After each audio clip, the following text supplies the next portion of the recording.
Tu as sûrement déjà entendu des gens dire, attention, si tu fais des waves, ta ligne frontale va reculer. Tu vas finir avec un mauvais front. Ou encore, tu es en train de devenir chauve avec ces waves-là. Faux. Archi faux. En fait, ce que beaucoup de gens voient, c'est une illusion optique. Et oui, encore une illusion optique. Et si tu ne comprends pas comment ça marche, tu peux peut-être commencer à croire que tes cheveux de devant tombent ou que tu es en train de devenir chauve. Alors installe-toi bien, parce que ce que je vais t'expliquer aujourd'hui va te libérer de ce stress et faire voir ton wolfing autrement. Bienvenue sur ma chaîne, ici votre gars Mondesi Beau. Ici on parle de lifestyle grooming et de tout ce qui a trop soin capillaire, waves. Avant d'aller plus loin, il faut comprendre pourquoi les gens pensent ça. Le wolfing, vu de l'extérieur, ça donne une image différente de toi. Quand tu wolfes, tu ne gardes pas ton dégradé clean. Ton front bien dégagé comme après une coupe fraîche. Non. Tes waves prennent de la masse. Ils avancent. Ils se densifient. Visuellement, ton front paraît plus petit. Et là, ce que les gens voient, c'est ça. Un front qui se rétrécit. Et quand tu finis par couper après ton wolfing, boum, ton front paraît plus grand. Automatiquement, dans leur esprit, ça veut dire que tes cheveux ont reculé. Et toi, si tu ne sais pas ce qui se passe réellement, tu peux tomber dans le piège et croire à ce mensonge. Mais la vérité est ailleurs. Quand tu es en plein wolfing, la masse capillaire grossit. Les cheveux ne montent pas vers le haut comme d'habitude. Elles sont disciplinées par le brossage et orientées vers l'avant. Résultat, ta masse capillaire couvre un peu ton front.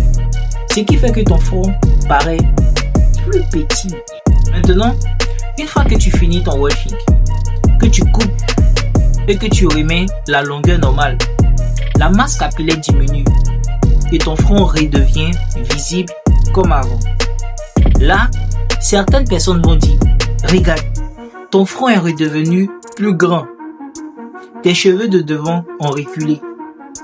Mais en réalité, non. Rien n'a reculé. C'est ton front naturel qui est simplement redevenu apparent. Les cheveux poussent vers le haut, verticalement. Les wavers, nous, on entraîne ces cheveux à se coucher horizontalement grâce au brossage, au durable et à la discipline. Résultat, la masse capillaire avance visuellement vers le front.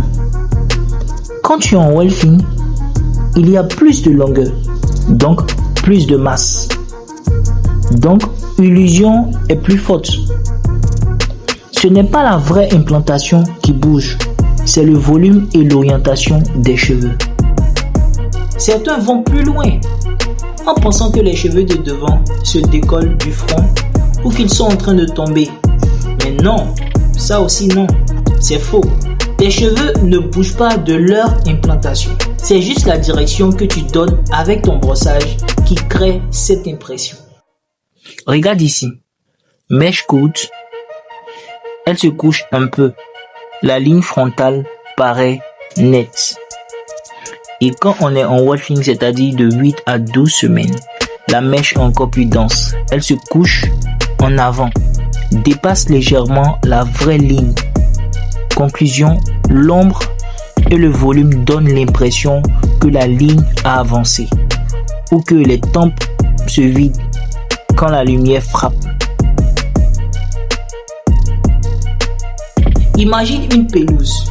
Si elle pousse vers l'avant, ton terrain paraît plus large. Mais si tu couches cette herbe en la brossant vers l'avant, tu donnes l'impression que la bordure du terrain a avancé.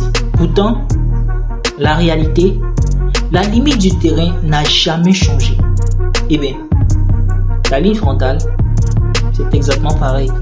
Ta vraie ligne frontale, celle que tu as génétiquement, elle reste bien en place. Ni le wolfing, ni le brossage, ni même les produits ne peuvent la déplacer.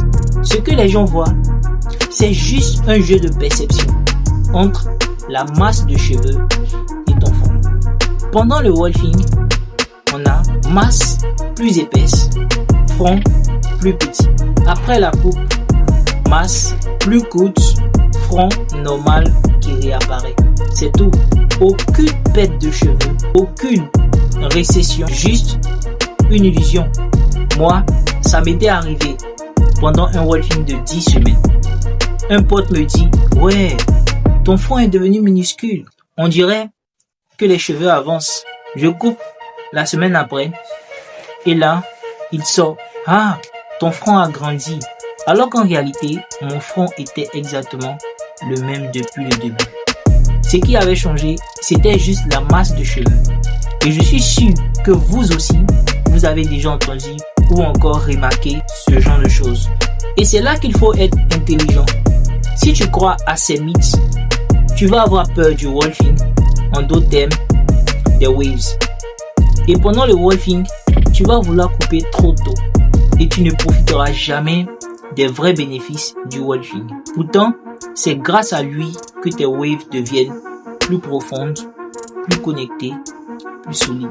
Donc, arrête de stresser. Tant que tu entretiens tes cheveux, que tu hydrates bien, que tu brosses correctement, ta ligne frontale reste intacte. C'est ton atout génétique et le wolfing ne fait que la mettre en valeur, pas la détruire. Voilà la team. Retenez une chose. Le wolfing ne fait pas reculer ta ligne frontale. C'est juste la masse capillaire qui donne un front plus petit pendant la pousse et un front plus grand après la coupe. Tes vrais contours, eux, n'ont jamais bougé d'1 millimètre. Alors la prochaine fois que quelqu'un vous dit « Hey, tu perds des cheveux à force de brosser ou encore à force de faire le wolfing », retenez, répondez-lui calmement. Non frère, c'est juste la perception. Mes contours sont bien là. Continuez à wolfer, continuez à brosser. On continue de progresser. Et surtout, on ne laisse pas les illusions nous empêcher d'atteindre les objectifs des waves profondes et stylées. Et si cette vidéo t'a ouvert les yeux, lâche un gros like. Partage-la avec un waver qui a besoin d'entendre ça. Et abonne-toi pour plus de vérité dans le monde des waves. C'était votre gars Mondesibo. Et souviens-toi, ta ligne frontale, c'est ton héritage et le wolfing ne fait que la respecter. Jusque là, restez wavy. Stay wavy, stay frais.